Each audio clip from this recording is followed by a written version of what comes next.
I will say not all gummy worms are made equally.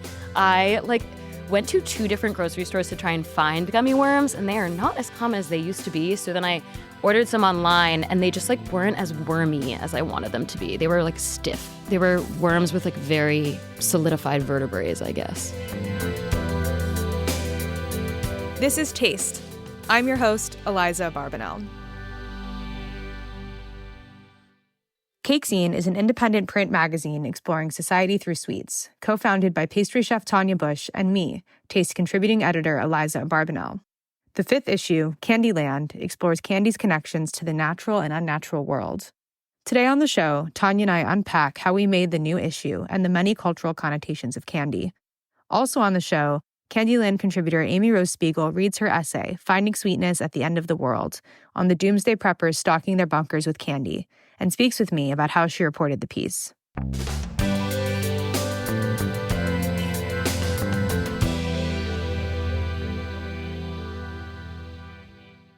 Tanya Bush, welcome back to Taste for our Zine podcast episode. So excited. So we're here in the studio to talk about Zine's new issue, Candyland. And to start, I want to know what your favorite candy is. Okay. I was preparing for this question.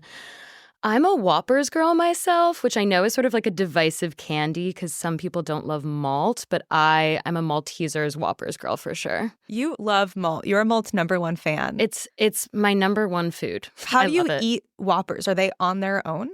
Yeah. Wait, you've never had Whoppers? No, obviously I've had Whoppers, but to me, I've never eaten Whoppers straight up. I feel like I always eat them in ice cream or in a bag of popcorn at the movies. Okay, yeah. They're definitely my movie snack of choice. I feel like they're just so crunchy and salty and umami, and you can suck the chocolate layer off, and it's really pleasing in the same way that you would with a Reese's Pieces or an M&M, or you can also just sort of crunch through them, and it's delightful. I feel like my preferred way to eat a Whopper is to hold it in my mouth, melt off the chocolate, and then kind of force the malt to collapse with my tongue so you have this little explosion. Clayton is nodding at me. I feel like this is the universal way to eat a Whopper, kind of.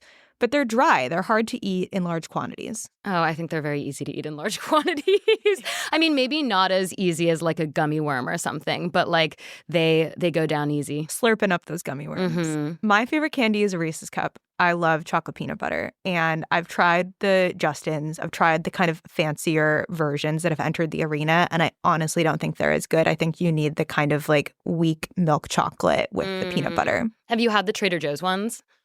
The kind that come in the box with the little wrappers. Yeah, and I feel like it's a thicker peanut butter cup. The ratio is slightly higher of peanut butter to chocolate, and that's my preferred mode. Right. I've had those. I think they're good. I think something I respect about Reese's also is that they've been experimenting with, they have the extra thick kind now. They have the kind that have the Reese's Pieces in the Reese's cup, and I don't really want any of those, but I like that they're expanding the universe. Have you had a Take 5?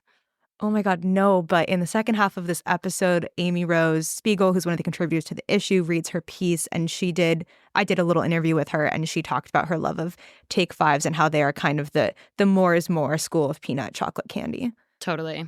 I love a Reese's. I also love a Snickers as well. I mean, we could same beat. We could just list candies all day and have Let's this be the go. episode. But I want to get into the editorial process a little bit, I think, and I hope that people who enjoy Zine or have maybe never heard of our magazine before, which is this independent literary food magazine, maybe want to know more about how we finish the product, how we start the product, how those things work. And to start, I wanted to talk a little bit about how we approached our themes for this year. 2023, we did these issues, Humble Pie and Tough Cookie, which are both idioms. They're both not really tied to cake. And I feel like we've been on this kick of using familiar terms in unfamiliar ways. So Candyland for me and for a lot of people is obviously this nostalgic board game, but we don't really talk about that at length in the issue. It's more about how this highly processed sweet sugar concoction is deeply tied to the earth. And I guess I want to know, going into this theme, what kind of stories were you expecting or hoping to publish in the issue, and how are they maybe different from where we ended up or similar?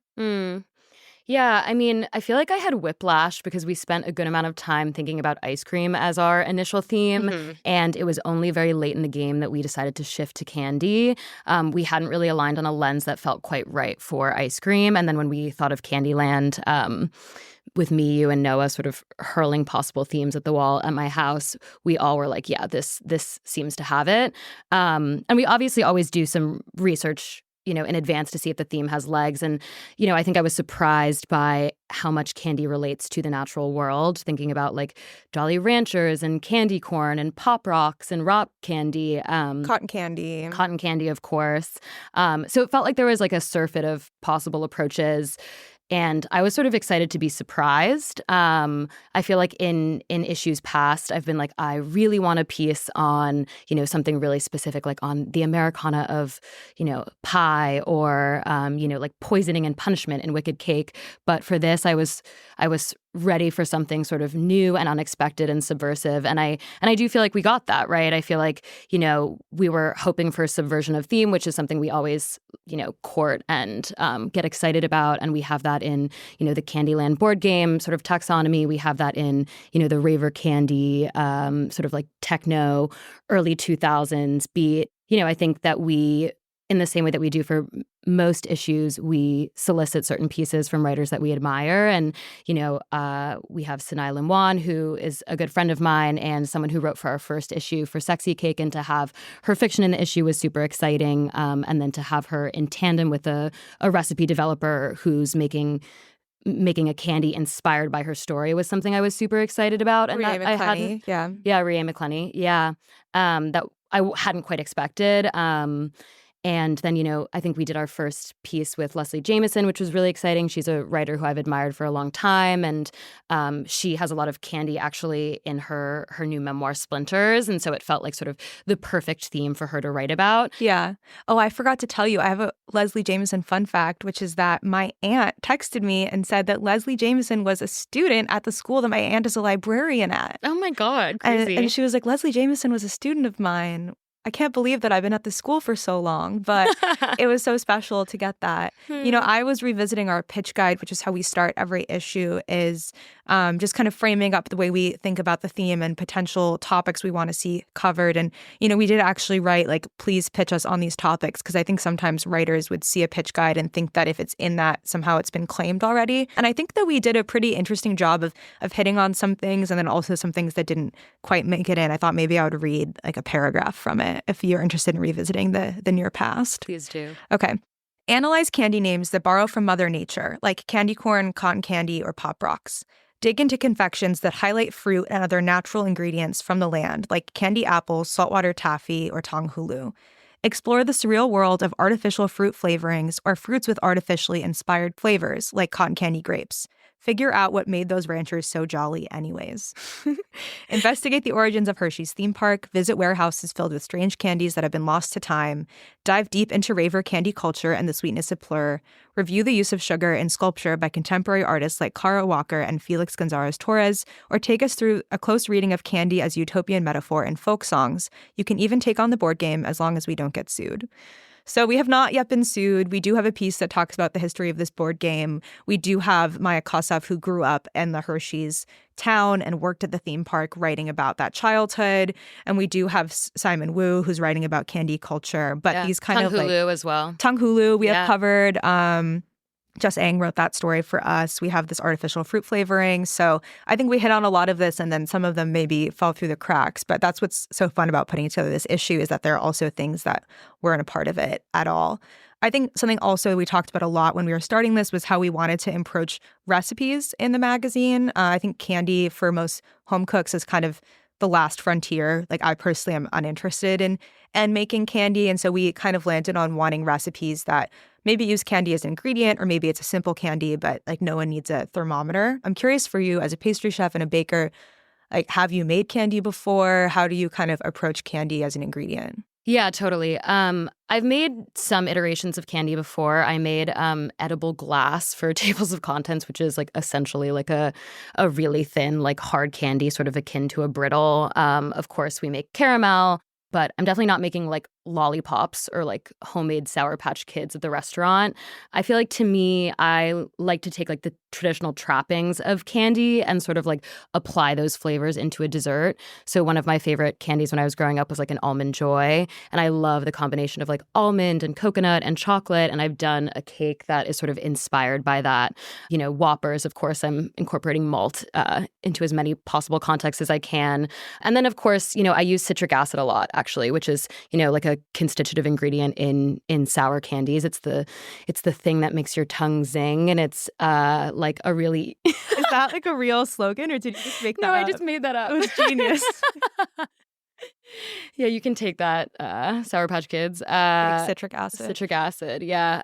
So I'm like using some of the ingredients, and then I think I'm very much sort of inspired by candy generally. It's obviously this like really nostalgic, whimsical, wonderful thing. Yeah. But I'm not making candy at home on the regular. Yeah, I think something that I find interesting about candy is how amazing the branding is for a lot of these. Like you could just say I made a chocolate almond coconut cake and people would be into that. But I think saying almond joy cake, like people immediately have a conception of it. It's something that is kind of maybe tied to, trick-or-treating or getting candy after the dentist or something. Like it is just like it hits on a deeper level. Totally. Yeah. Candy looms large in our like nostalgic imaginations and our like personal lives. It's like one of the first sweets that I guess we indulge in. Right. And it's also the thing that you are less likely to make at home. So when you get it, it has like a certain quality. I can't help but think about the Pop Rock cake pops that you forgot made about also. those. Oh my God. Yeah, we did dessert for a rave, I guess, last year. Maybe like last February. I think it was 2 years ago. Oh, 2 years ago. Time, it's ever churning along. Yeah, and I made these like olive oil cake pops encrusted in Pop Rocks. I think they were like strawberry Pop Rocks, if I'm remembering correctly. And we would like warn people before they bought them, but I think it was like a psychedelic experience for the consumer to be like at this sort of like dark, thrumming rave and to be having like Pop Rocks sort of colliding in your mouth. Yeah, it was super fun. How did you affix the Pop Rocks? Did they just stick on? I made like a white chocolate ganache, and then like while it hadn't like quite set, I like encrusted them in the Pop Rocks themselves, and they remained very fresh.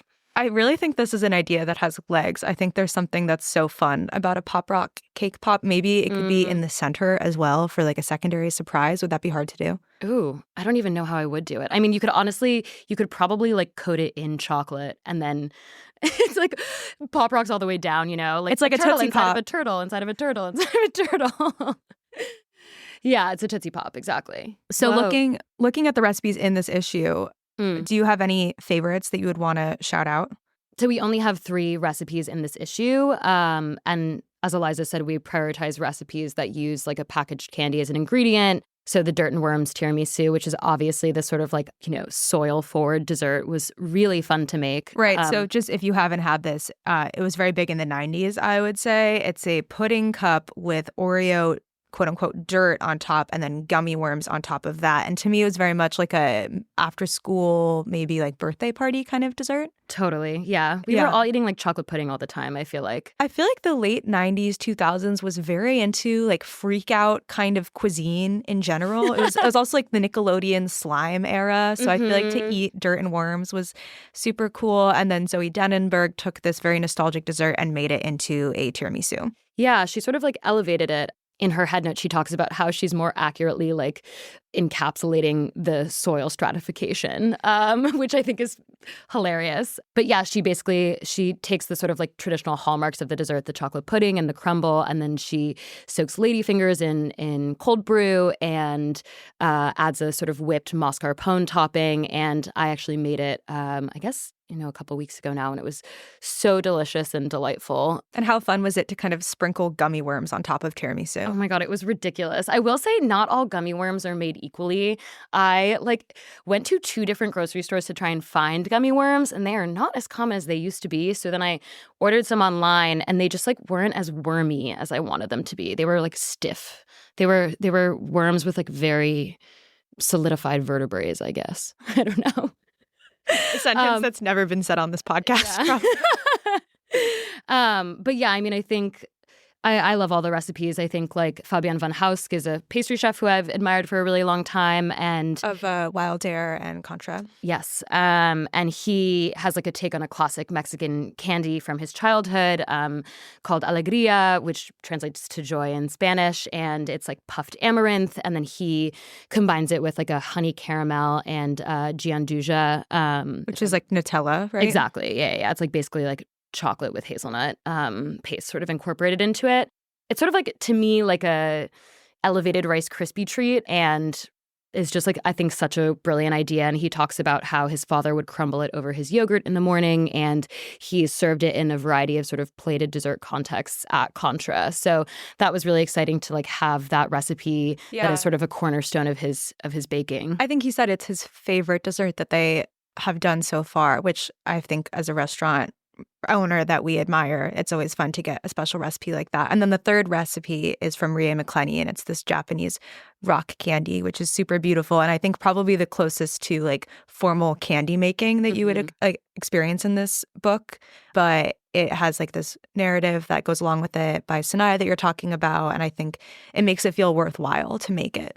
Yeah, I think that's so true. I think the like translation from fictional story to like physical food is really like beautiful and interesting. And we gave Rie the space to sort of talk about the various choices she's making. So she's, including like saffron threads in homage to like the cello threads that, Sanaya's one of Sanaya's characters is breaking. And she talks about how like the candy itself is sort of like hard and crystalline on the outside, but sort of has a yielding and soft interior, sort of like a prickly teenager, which I thought was really like sweet and beautiful and cool to render a fictional story through food. Mm-hmm. I also feel like we have to talk about the Candyland board game connection, because that is where the idea for the title originally came from. Did you play Candyland growing up? I really did not, which I feel like is anomalous. We were like a rat-a-tat cat board game family.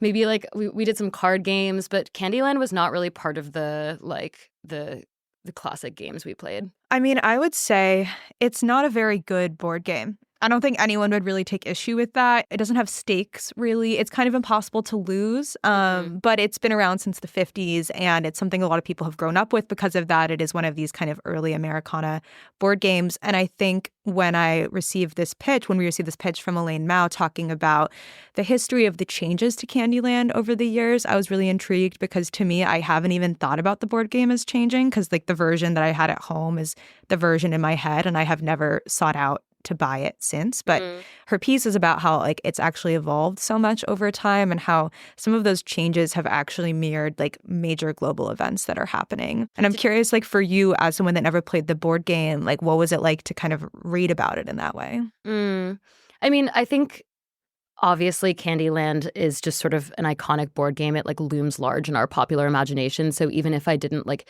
have much personal experience with it, it feels like this like cultural touchstone and like something that I, was contending with and engaging with, even if I wasn't playing it throughout my childhood and life. Yeah, I think it's such an interesting piece. I think like it's really cool to look at like this sort of like Candyland board game as a microcosm for the like shifting mores of a moment, and like the way that corporate interests are sort of like refracting changing in social political times is crazy and really fascinating. Like, it makes you think like how much are board games changing generally. And I think that Hasbro, which is the game maker of, are they the game maker? Milton Bradley. Okay, Milton Bradley is the game maker, but then Hasbro acquired them. Right. And it makes me wonder, like, if this is sort of emblematic of a larger trend in the context of like board game shifting, or if this was like very specifically around this game that was like so tied to, America and the landscape at the time. Yeah, so I have Elaine's piece in front of me, and I thought maybe I would just give an example of some of the changes that have happened. And I think the first thing that's interesting to know is that Candyland was created in 1948 by a retired school teacher who was in a polio ward that that had mostly children, and polio affected a lot of kids. And the school teacher wanted to make something that kids could play in this ward. And that is why Candyland is so boring, because it is made for kids who obviously are dealing with a lot of sickness and they want to be transported somewhere, and that they don't really want to have the potential for them to lose. So I think maybe that's why your family didn't want to play it. My mom, when she found out that we named the issue this, was like, I hated playing that game because it was so boring, but you guys were obsessed with Queen Frostine, and so you wanted to play. Well, and then of course, it's like a saccharine landscape. It's like, of course I want to go to Candyland as a kid. Right. I mean, it's a genius concept, and I think like that's why we were so attached to it. And in the first Candyland, which was released in 1949, there are these two, fair-skinned, rosy-cheeked kids that are traversing this landscape, and the boy is wearing a leg brace in the original, which is a nod to polio recovery. So they're really wanting to make these kids feel seen. And the house that they live in is this modest little cottage atop a grassy hillside. It's not like a fanciful castle or anything like that. And then even before the polio vaccine was made, they got rid of the leg brace in future issues of the game. So that kind of was gone. And then I thought maybe I would skip ahead to in 1984, Cold War is happening. The U.S. government is trying to overthrow all of these foreign regimes to further domestic strategy. And in Candyland, there's a new character, Lord Licorice, who attempts a coup of his own. And I'll now quote Elaine. In an all-new storyline, Lord Licorice has hidden King Candy in his castle, causing widespread despair among the game's now numerous inhabitants. A furry green troll named Plumpy, an axe-carrying clown named Mr. Mint, a jester-costumed alien named Jolly, the matronly Grandma Nut, and a more gruesome than gruesome molasses monster named Gloppy. Fun fact, Gloppy was always my favorite. Even the landscape itself mourns the king's absence. Quote, the gumdrop mountains grow paler and paler every day the king is away. Candy's rule is legitimized as natural, while Lord Licorice is the villain, personifying a reviled Candy with accompanying, quote, bitter chocolate bats for further unpalatability. In a complex world of moral ambiguity and widespread inequality, there is comfort in the myth of objectively discernible good and evil and the inevitability of justice. No matter how many times you play the game, the castle is found by the winning player because it's right at the end of the path. Lord Licorice never prevails because the good guys always win, right? And it goes on from there. And, in 2002, Lord Licorice is gone, which is right after 9/11 has happened. And there's no longer this kind of terror plot. And instead, it's about trying to traverse to the licorice forest instead of the castle.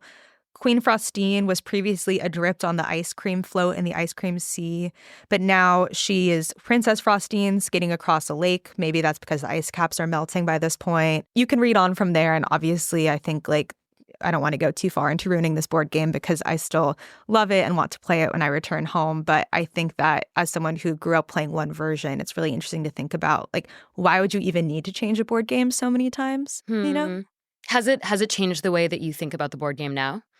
I mean, a little bit, because now my eyes have been opened. I've taken, the red Skittle. She can't return. I can't return, but I'm going back to my childhood home soon, and I am going to have to take out the board game and look at it once more, because I think it means so much more to me.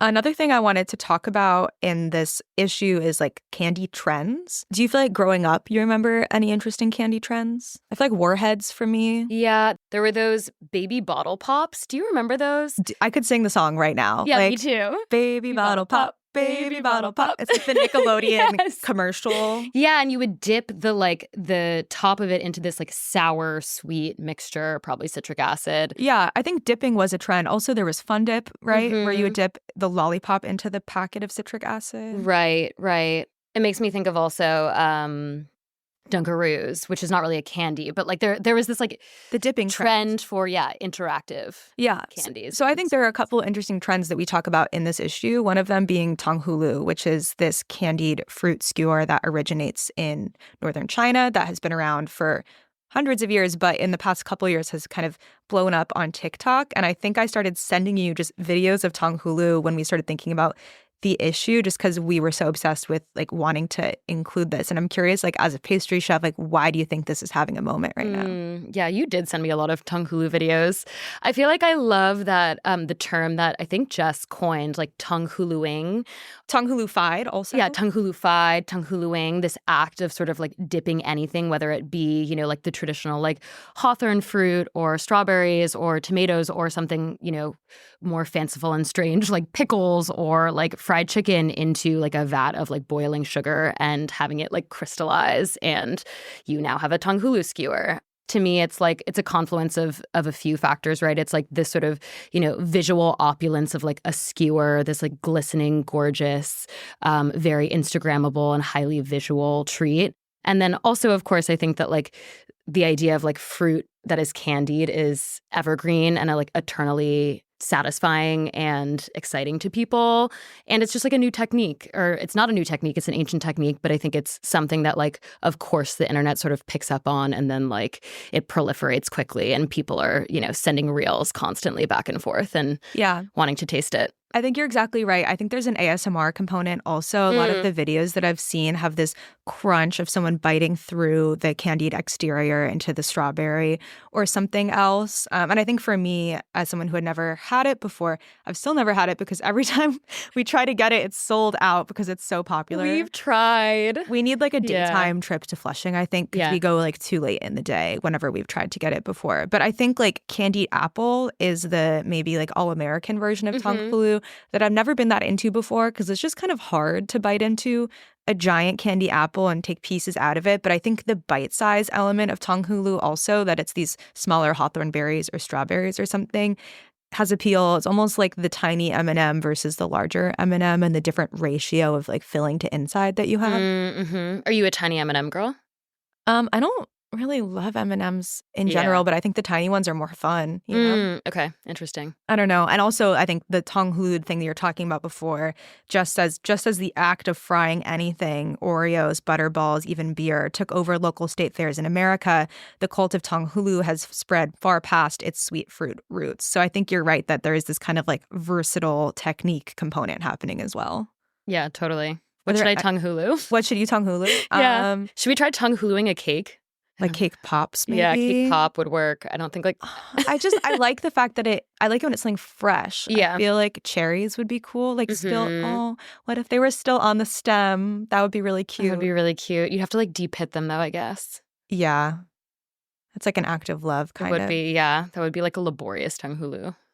The other thing I've been thinking about as a theme in this issue is the way that like candy connects us to kind of culture or family or memories in different kinds of way. Are there any things that come to mind for you on that? Yeah, I mean, there are honestly so many pieces in this issue that really sort of, speak to that feeling or take that on. I think like it reminds me obviously of like Fabian's piece and Daphne, who are both like people who've left their home countries or, places of origin and are sort of like yearning and longing and making something from their past as a sort of, way of bringing home closer to them. Yeah. There's also the flip of that, which Katie Allen wrote a piece for the issue about growing up in Miami and a like Catholic school that was like mostly girls from Latin America and how everyone would bring candies from their home countries to recess and share them. But as a Cuban immigrant who like doesn't have access to any like candy being imported from Cuba, she felt like she was missing out on this experience. And I liked that also because it was almost like this absence of candy and this like wishing for candy to contribute. Yeah, totally. Yeah, it reminds me of Edward's artist statement as well. And Edward grew up in Indiana, but his grandmother was from Mexico, and she would always bring him pulpo de tamarindo. And he sort of writes about and sort of renders visually how he has come to like understand his heritage through food and through the sort of like absence of that in Indiana and this like smoky, sweet, spicy, sour taste that is like bringing him in communion with his past and present. Yeah, I love that story. I love that we get to publish artist statements and their work in the magazine. I think that's kind of an unusual format for a food publication. And he uses this pulpa de tamarindo to paint and then also writes about having this little pot of the tamarind paste that his grandma would bring to him that he would stash in his toy box. And then all of his toys would smell like tamarind, which just makes me like, I feel so tenderly towards this childhood Edward who has his toy box that everything smells like tamarind. And it's cute because it's not even like my memory or my childhood, but I still feel this kind of secondary warmth coming out of that. Totally. So something we debated a lot when we were working on this issue was whether or not gum is a candy. What is your stance on this? The eternal question. I have been thinking about this because we ultimately decided no, it was not a candy because you don't ingest it, you don't chew and swallow it. But I do think bubblegum is a candy. it comes in like those like crazy canisters. You're like, it's very much sort of like sweet saccharine for pleasure, not for like function. Like adult chewing gum to me, like when it's like minty, it's like, something to do, or it's like a breath enhancer or whatever, that feels a little less close to candy. But to me, like, like bubble gum or but like bazooka gum, that is like Hubba Bubba. Hubba Bubba, yeah. Yeah. Have you tried Big League Chew? Mm-mm. It was like, oh my God, this is such a blast from the past.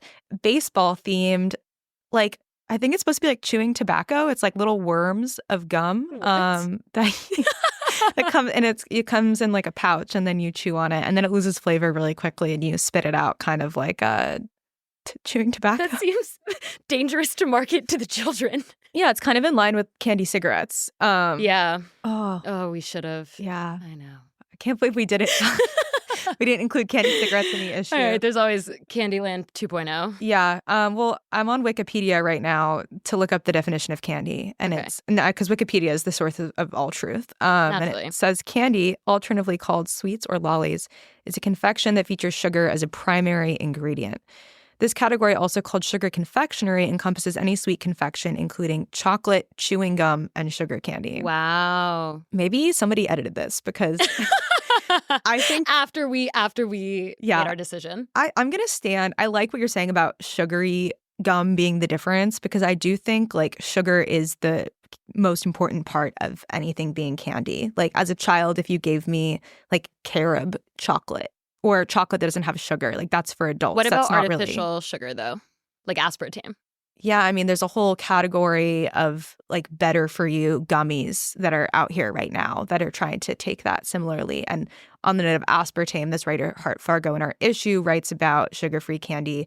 And I love this because it's not coming from a place of critiquing sugar-free candy, which I think would be a cheap shot. It's instead kind of claiming sugar-free candy as someone who was diabetic, as the nostalgic flavor of his childhood, and as an adult, as kind of a part of like queer identity and camp, like this idea that like sugar-free candy that is just going so hard in the direction of being candy despite the fact that it doesn't have sugar is campy to him, which I think there's something really fun in that too. There really is. Do you like any sugar-free candy? I love a sugar-free Werther's. Oh, I'm so glad you said Werther's. I love Werther's. They're so like the grandma candy. Yeah, but they remind me of the dentist's office. Like you want to be reminded. I want to be. I love the dentist. I'm trying to think of other sugar-free candies that I'm like ingesting. Did you ever have those candies? They were wrapped and they looked like a strawberry with the kind of red wrapper and then the green top on them. Maybe they were like at like the counter of a restaurant as you exited, right? Yeah. I think there's a whole category of like giveaway candies that older people would buy that no one would really seek out. But I think when I would go to like the dry cleaner with my mom, they would have a dish of them. And, actually, we're having our launch party for the issue this week, and we do tattoos that are inspired by the issue at all of our parties. And the tattoo artist, Maya Leon Chambers, has one of the little strawberry wrapped candies on the tattoo flash sheet. And my sister and I were sending it to each other, being like, should we get another sister tattoo? And it would be this strawberry candy. Oh, my God, that's a really good one. That no one likes. I was really into the Rolos. I was like, that's a deep cut that Maya included. Yes. A Rolos on the flash sheet. Oh, I didn't know what that was the first time I looked at it. But now that you're saying, I mean, I've eaten a Rolo. I just wasn't expecting to encounter it in like a tattoo flash context. Yeah. But that's definitely what it is. Yeah. Yeah. Maybe I'll get my first tattoo and it'll be a lollipop. That's my favorite one. It is a cute one. Yeah. So I guess to close today, I want to play a little rapid fire game with you. But before, I want to know just how you think about candy differently after working on this issue. Yeah, I mean, I think I hadn't been thinking very critically about candy before we started thinking about it constantly for the past 6 months. It was something I was encountering daily at a bodega checkout or in the aisle 7 of the grocery store, but it wasn't something I was thinking about critically. Yeah, I mean, I think more than other sweets that we've covered, cake or pie, candy feels tied to capitalism and consumption and corporations and empire and conquest. Because of how it's made and how it's made at scale. Exactly. Yeah. Yeah. I mean, it's of course there are like mom and pop fudge shops. Sure, but they're few and far between these days. Though there is actually a mom and pop candy shop in my neighborhood that I've been meaning to go to. But they might be small business owned, but the candy they're selling is still probably owned by the same 5 corporations. Yeah, 100%, totally. So I think it's just like made me think more deeply and robustly about like things that I'm encountering on the everyday. Like to me, like candy used to just be sort of synonymous with Halloween. And now I think about it as sort of a microcosm for or emblematic of a lot of larger like forces and structures and like depraved histories that have like all come together to create the like wrapped Snickers bar on the grocery store stand. Yeah, I think candy to me is so eternal because it doesn't really go bad, at least for a long time. You can find it more widely than any other sweet, probably. And I think that ubiquity almost makes it go unnoticed or under the radar. Like, you don't really see food publications writing about candy unless it's like, I don't know, a new haichu flavor that's special or something like that. Certainly there are moments when candies from other countries or like healthier versions of candies like enter the ecosystem. But I think a lot of candy is just kind of been around for a while. But something that I wanted to mention that I was thinking about a lot was Gabrielle Loisel's piece in this issue, which is about the history of banana candy, that I think was so interesting to me because it is about this moment in time where most Americans had never had banana the fruit before, but the chemical flavor of banana entered into this country through banana candies. And I think today banana candy is very passé. Like, no one really likes it or wants it in general. And banana, the fruit, is so ubiquitous and you can get it almost everywhere. But to think about this moment in time when the fruit almost felt foreign and artificial and the candy was like the original, and the way that candy can kind of introduce flavors or like reframe how we think about flavors is something that's really stuck with me. Yeah. What do they say? They say like an incomplete simulacrum. Well, that also is like the element there is that the banana candy was based on a cultivar of banana that is no longer available, the Gros Michel banana, which was basically went extinct because of like mites and different agricultural things at play. And now this banana that is not that flavor, that's the widely known banana, also is maybe threatened in some kind of way. That's maybe like the more widely known thing is like, oh, the artificial banana is something else. But I think the thing that was lesser known that was interesting to me was that the artificial flavor was the true flavor first. And yeah, no, I crave candy all the time. Do you? Your candy consumption has gone up for sure. I think maybe because it's like quote unquote research for me now. Whenever I'm in a candy shop, I want to try something. Tax write-off. Yeah, I guess. I mean, IRS is going to come for me now that we said that. They're like, this girl's buying a lot of peach rings. It just, once you start thinking about it, you see it everywhere. So true. Okay, I'm going to do a little rapid fire to close. Are you ready? I'm ready. Okay. Chocolate or gummy? Chocolate. Sweet or sour? Sour.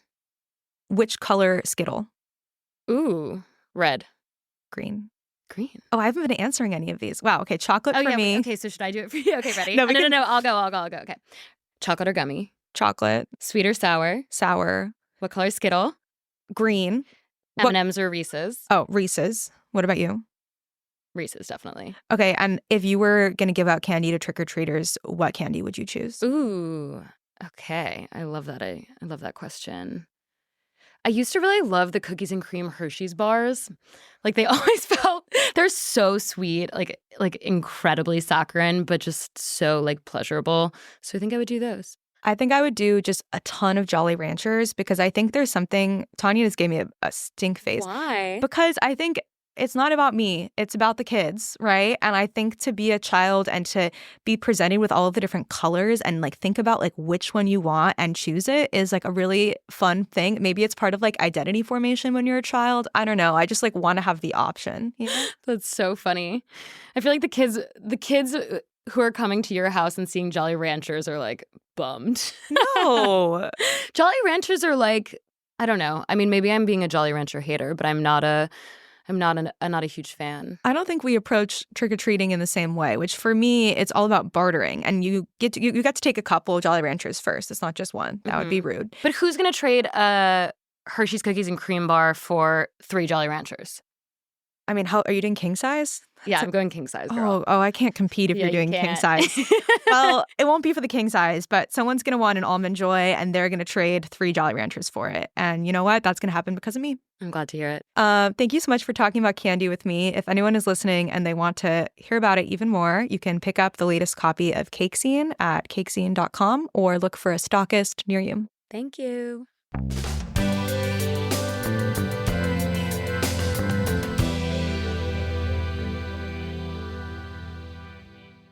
Finding sweetness at the end of the world. My wife is absolutely obsessed with Three Musketeers bars, says Sam Levingood, a 36-year-old doomsday prepper living in the Appalachian Mountains. I have a huge stockpile of those in case something happens and I know I can't go to the gas station or grocery store and pick one up. I guarantee that'll put a smile on her face eventually. We're talking on the phone as Levingood watches over his children, who are 4 and 5. Too young, he tells me, to understand why exactly their freezers are crammed with enough chicken nuggets and French fries to feed an entire preschool of picky eaters for a month. Rather than hoarding the dried beans and protein sludges I picture when I think of end times cuisine, Livingood makes sure his munitions are aligned with his family's prelapsarian tastes. For me, it doesn't really matter. I can eat anything. As long as I can keep going, we're fine. That's basically how I live life every day anyway. But something that makes them happy makes me happy, and I see that as a luxury, he says. I don't tell Livingood, but my greatest fear is the apocalypse. Not dying. It's okay if I bite it individually. But living through mass structural collapse.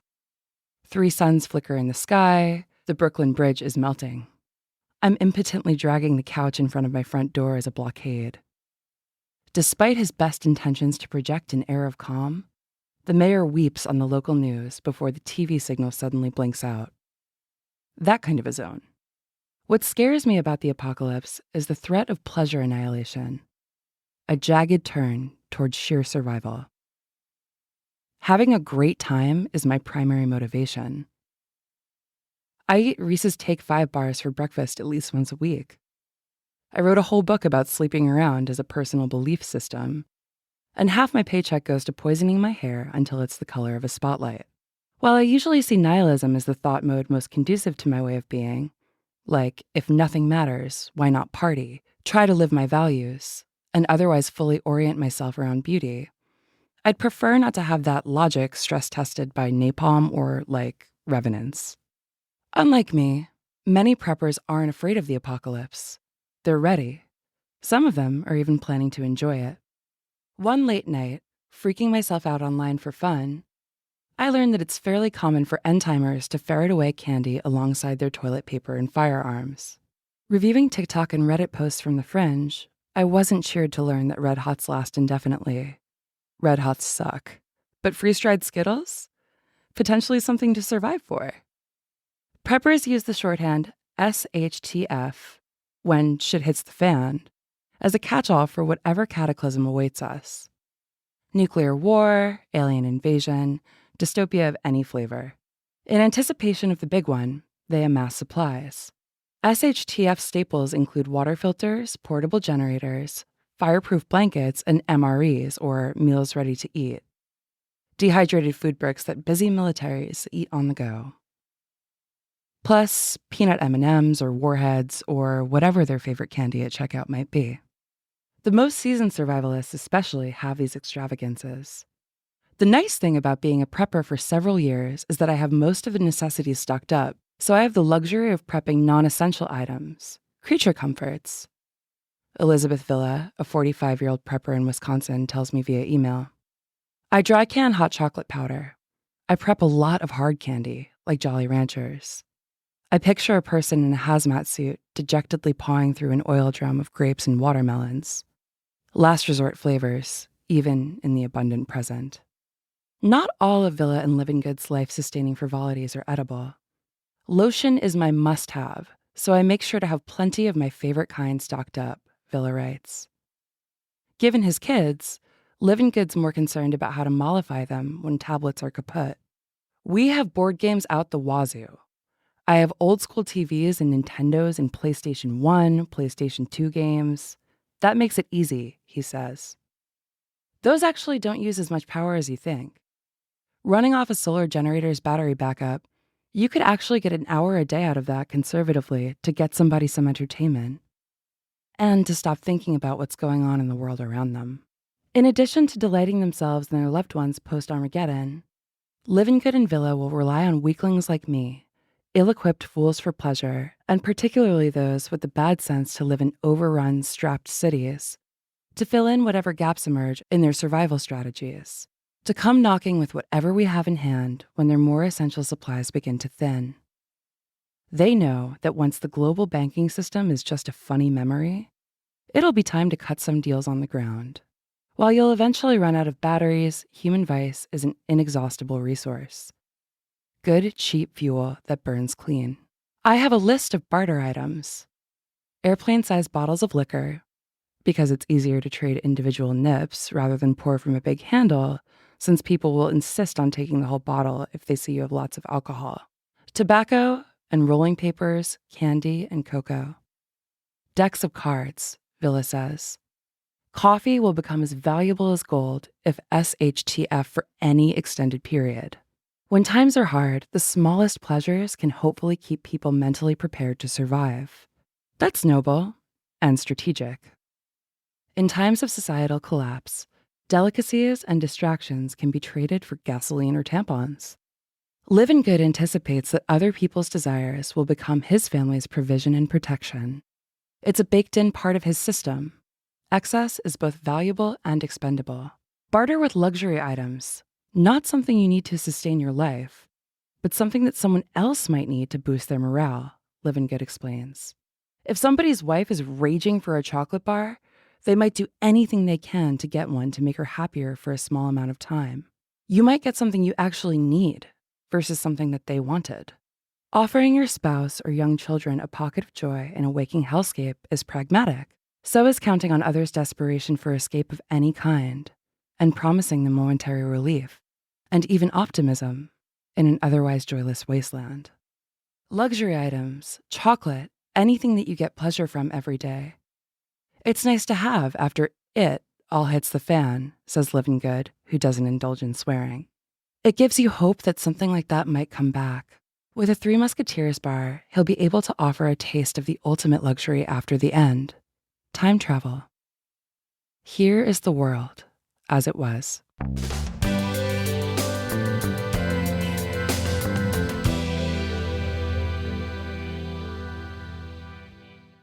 Hi, Amy Rose. This is Taste. Thank you for coming on the podcast. I'm delighted to be here. The Cake Zine Taste podcast collab that happens twice a year. Okay, Cake Scene is my favorite thing. I'm thrilled to be a part of this issue. When I set the theme with Tanya, there's always stories that we expect to receive. And then there are stories that I could have never thought about. And I think hearing about doomsday preppers and candy was definitely in the latter category in a really fun way. And to start, I'm curious if you could tell me about how you came up with this idea. Are you secretly a prepper? Yes, that's actually, I'm trying to promote the prepper lifestyle You're by way of yeah. your magazine. Yes, no, this pitch actually happened on the fly. I was standing with Tanya in our friend Matt Starr's kitchen, and she told me about the theme.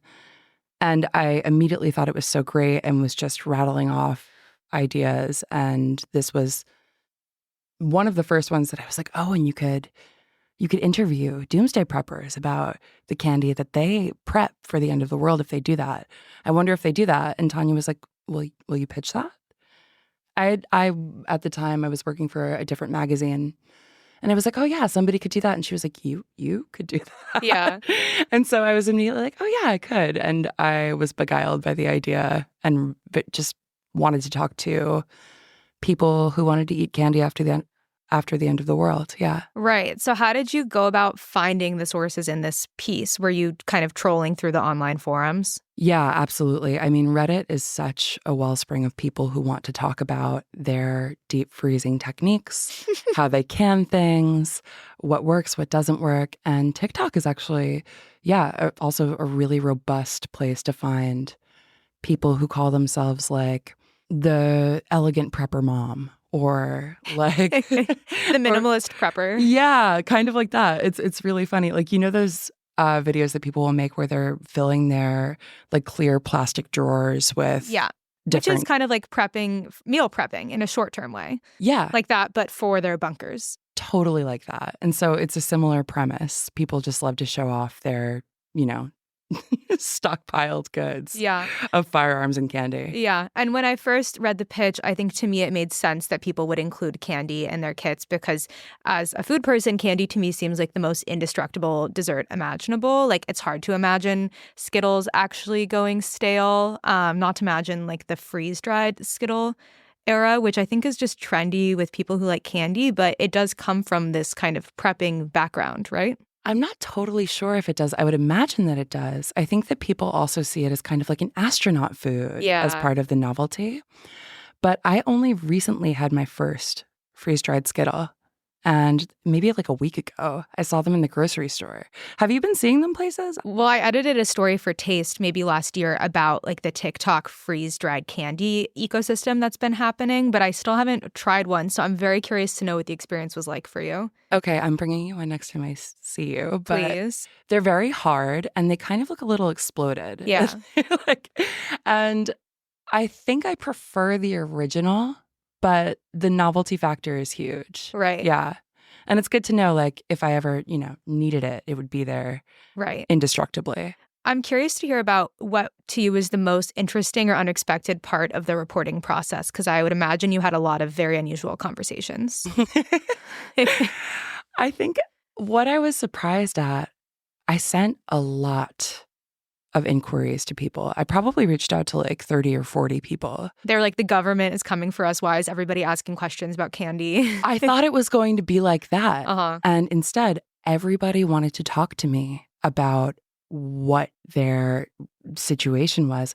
Some people were like, I won't tell you where I am. In fact, I think both sources in this case would not tell me here is exactly where in a given state.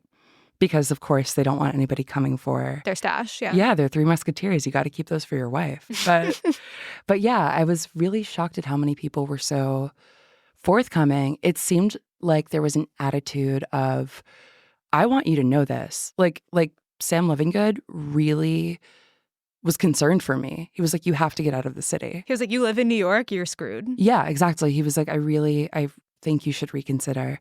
And he wasn't paternalistic about it, but he was just like, you're in trouble. You're in danger.